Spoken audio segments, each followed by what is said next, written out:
Hola, muy buenas, espero que estén muy bien. En esta oportunidad les quería hacer mi interpretación o un breve resumen de lo que fue el texto reconocido como el triunfo de la religión, que es una conferencia de prensa que da Lacan el 29 de octubre de 1974. Tengamos en cuenta que esto es posterior al seminario 21, los nombres del padre o los no incautos yerran, y previo, 2 meses casi, antes de lo que fue RCI, su seminario siguiente.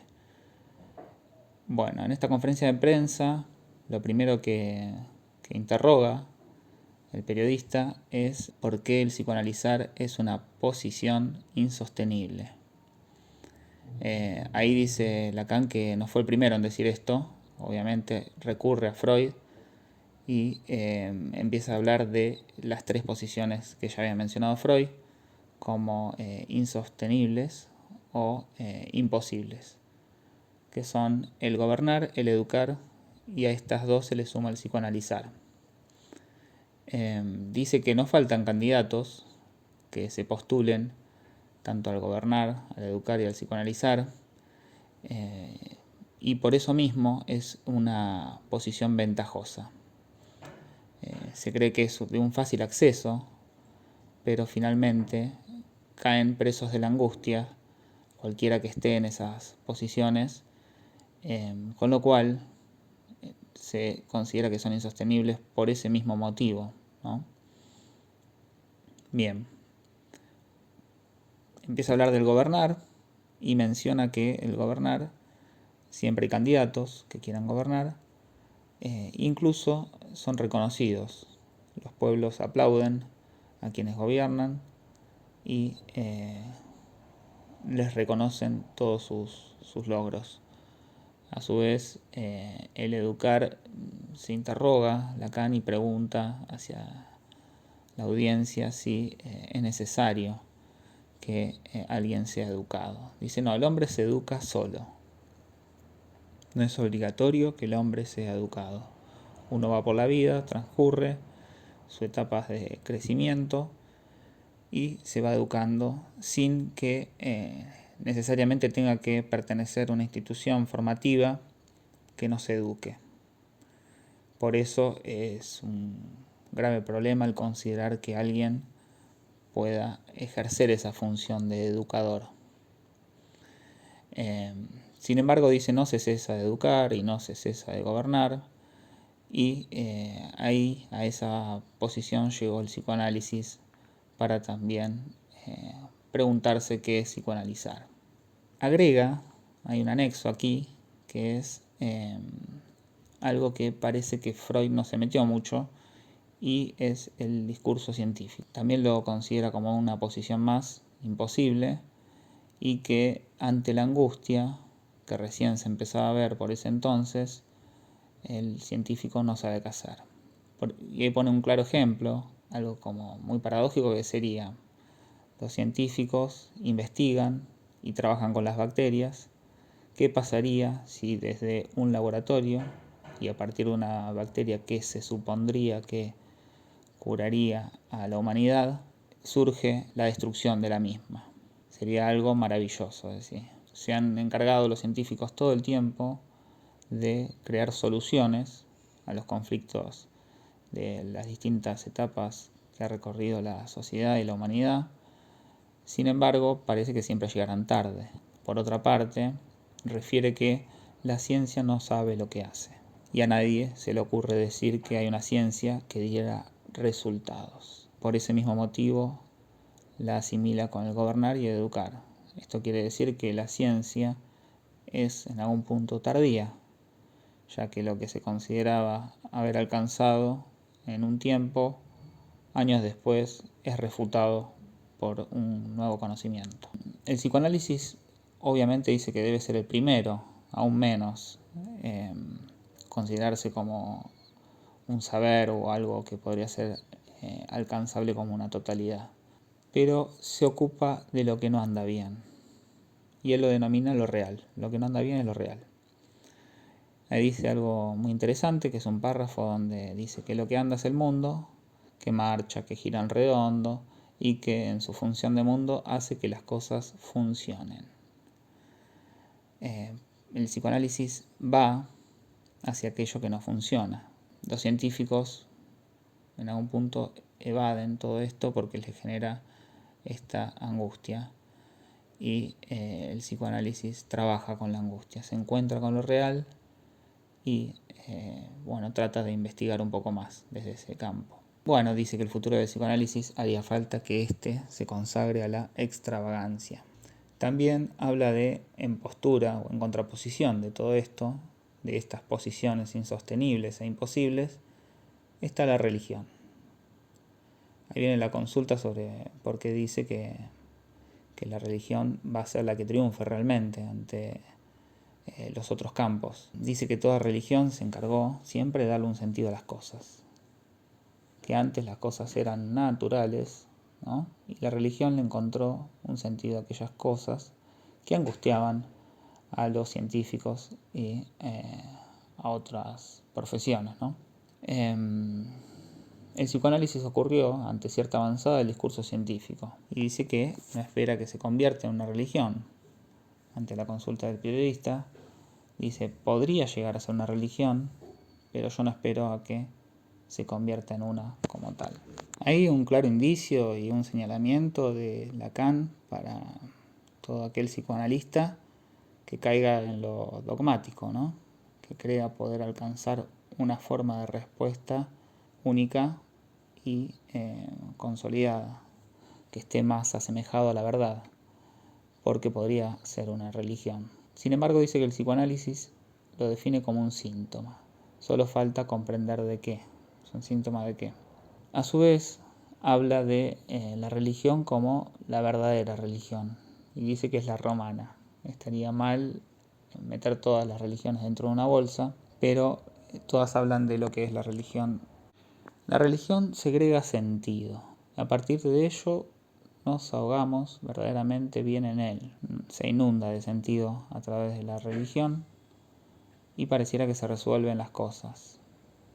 Dice que la religión trata de hallar una correspondencia de todo con todo y por ese mismo motivo es que tiene todas las posibilidades de triunfar, ya que siempre tiene recursos, siempre hay una respuesta, siempre hay algo que tapone lo angustiante de lo real. El analista, por otra parte, sigue allí como un síntoma, ¿no?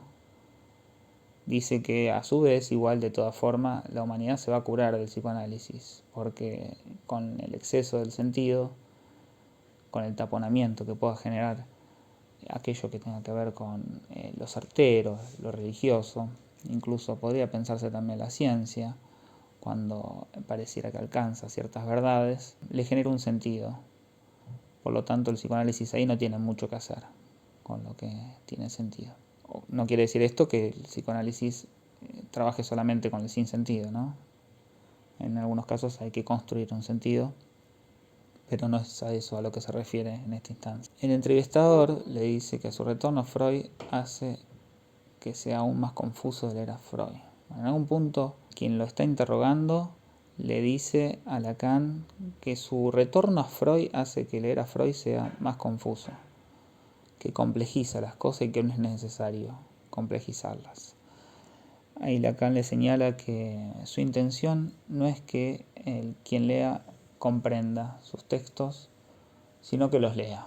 Y llamativamente hace un paralelismo con los primeros textos de Freud, la interpretación de los sueños. Le llevó muchísimos años poder vender, aunque sea 300 ejemplares, y recién después de muchísimos años logra su trascendencia y su reconocimiento.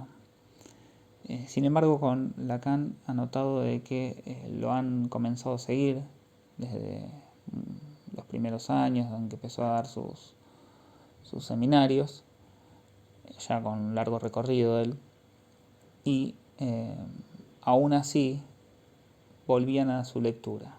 Les sorprendía incluso que si no había comprensión se lo volvía a leer. Y en esta continuidad de volver a leerlo, aún sin comprenderlo, encontraba parte de su interés. ¿A qué se debe esto? De hecho, lo va a definir un poco más adelante en la conferencia. Dice, al querer comprenderlo, se lo sigue intentando. Y que esto no fue a propósito, sino una consecuencia. Y ahí refiere una imagen muy bonita, que es poner en agua como las flores japonesas para comprenderlo, ¿no? Que luego va a generar a posteriori un caer de ese conocimiento que al principio parece indescifrable. Quienes hayan comenzado la lectura de Lacan podrán notar esto, que pueda generar cierto fastidio, cansancio y no saber hacia qué lado va, y cuando encontramos algún punto donde refleja cierta claridad que se nos deviene en claridad a nosotros, un alivio y un alcanzar impulsa a seguir en la búsqueda. Posteriormente dice que lo que no anda es el síntoma. Ahí tendríamos una conjunción en que tanto lo que no anda es lo real, entonces el síntoma es lo real. Me hago la pregunta, pero más adelante lo va a aclarar. Lo que está queriendo decir que lo que no anda es el síntoma, y con el síntoma trabaja el psicoanálisis. Fíjense la diferencia que hay entre hablar del psicoanálisis como único objeto de estudio del inconsciente y el psicoanálisis como trabajar con lo que no anda y lo real, que me parece que es bastante más abarcativo, incluye los 3 registros, por más que esté hablando de lo real. Y por ahí, si nos quedamos con el inconsciente estructurado como un lenguaje, nos vamos solamente a lo simbólico. Para eso fue creada la religión, dice, para curar a los hombres, para que no piensen en lo que no anda. Bien, insiste todo el tiempo con lo que anda y lo que no anda. Fíjense qué sencillo que es para definir conceptos que ha elaborado muchísimo tiempo en seminarios anteriores y que finalmente aquí ya los transmite desde un concepto que es más fácil de apreciar. El parletre, que es una definición que él toma, es una manera de expresar el inconsciente. El parletre, el ser que habla, o el hablante en ser, es una forma de expresar el inconsciente. Entonces hablamos de parletre en tanto portador de un cuerpo y de una palabra. Diferencia al humano de cualquier otra especie viva y animal. El comentarista le dice, bueno, usted no dice nada nuevo, ya lo dijo San Juan, al principio era el verbo, usted no agregó nada. Dice, estoy de acuerdo en que al principio era el verbo, pero ¿qué había antes del principio? ¿Cuál es el principio del principio? Estamos hablando que San Juan es del Nuevo Testamento, pero también estuvo el Génesis, que también había un verbo allí. Si tomamos la teoría de la religión, Dios le dio a Adán la posibilidad de nombrar algo, que es algo que puede hacer cualquier humano, pero no le dio el verbo, que sería algo diferencial. Por lo tanto, ¿qué es lo que encarna el verbo? Dice que la cosa empieza a andar francamente mal cuando el verbo se encarna. ¿Qué es que se encarna el verbo? Que provoque un goce. Por eso mismo, refiero nuevamente, por eso tengo tantos seguidores, por eso me vienen a ver, por eso me siguen leyendo. Hay algo del verbo, barra de la palabra, de mi decir, que los hace gozar. Por eso vuelven. Si lo lleva para el lado de lo real, se trata, en la conferencia misma, quien lo interroga, dice, bueno, entonces extirpemos lo real y ya el psicoanálisis no tendría nada que hacer. Bueno, en principio Lacan dice que lo propio de lo real es que justamente sea inimaginable. No es alcanzar, no se puede hacer símil o en conjunción un real con un todo, porque se desconoce el real como total, ¿no? Como totalizante. Se escabulle desde lo simbólico, lo imaginario, lo real está allí y está anticipadamente. Uno después puede hacer una relectura desde lo imaginario y lo simbólico, pero no es atrapable. Y le hace un comentario sarcástico, porque dice, se podría hacer como una esquizofrenia colectiva, el entrevistador, y hacer como que lo real no existe, no darle lugar ni preponderancia. De esa forma el psicoanálisis no tendría nada que hacer. Y dice, la esquizofrenia colectiva entonces sería la religión. con lo cual el entrevistador ahí queda como medio perdido y me dice, no, le estaba hablando de la religión. Bueno, por algo estás diciendo esquizofrenia colectiva y yo estoy hablando de religión. Es un juego de palabras muy hábil Lacan. Posteriormente, ahí ya repara esa pregunta que se nos podría llegar a hacer anteriormente. Dice, el síntoma no es aún verdaderamente lo real. Cuando dice que el síntoma es lo que no anda, y antes había dicho que aquello que no anda es lo real, dice, el síntoma no es aún verdaderamente lo real. Es la manifestación de lo real en nuestro nivel de seres vivos. El síntoma sería la manifestación de lo real en cuanto somos seres portadores por la palabra. Estamos carcomidos por el síntoma y el ser hablante es un animal enfermo. Todo ser hablante, desde que puede transcribir algo de la palabra, ya sea dicha por otros en primera instancia y luego portándola, es un animal enfermo. Es un ser vivo que porta un síntoma. Y dice, lo real es aquello que podemos acceder por un camino científico y nunca lo podemos dominar. Esto es porque nunca llegaremos a dominar la relación entre estos parletres que sexuamos como varón y que sexuamos como mujer. Ahí ya está tomando fuertemente, me parece, lo que comienza a decir a partir de los dos goces en el seminario 20, goce fálico y goce no todo fálico, lado hombre y lado mujer. Para el parletre la sexualidad es desesperanzada, no hay esperanza en la sexualidad. Y hasta ahora dice que desde el lado de la ciencia lo que hemos tenido son gadgets. Se mandó al hombre a la luna, estamos hablando del 74 y ha sido en el 69 todo este gran avance de la ciencia, y la televisión también, ¿no? Que son hechos que nos comen. La conjunción que hay entre mandar al hombre a la luna y la televisión es que fue un caudal impresionante de personas que pudieron ver la llegada del hombre a la luna y esos eventos nos mantenían detrás de una pantalla, conectados, como puede ser hoy en día internet, el celular, la tablet, etcétera, Netflix, y nos distraen. Con esa distracción es un nuevo gadget que presenta la ciencia y que finalmente no está encargado o en la búsqueda de lo real, sino de, de alguna forma, alivianar la angustia. En algún punto el entrevistador lo quiere situar a Lacan como un filósofo.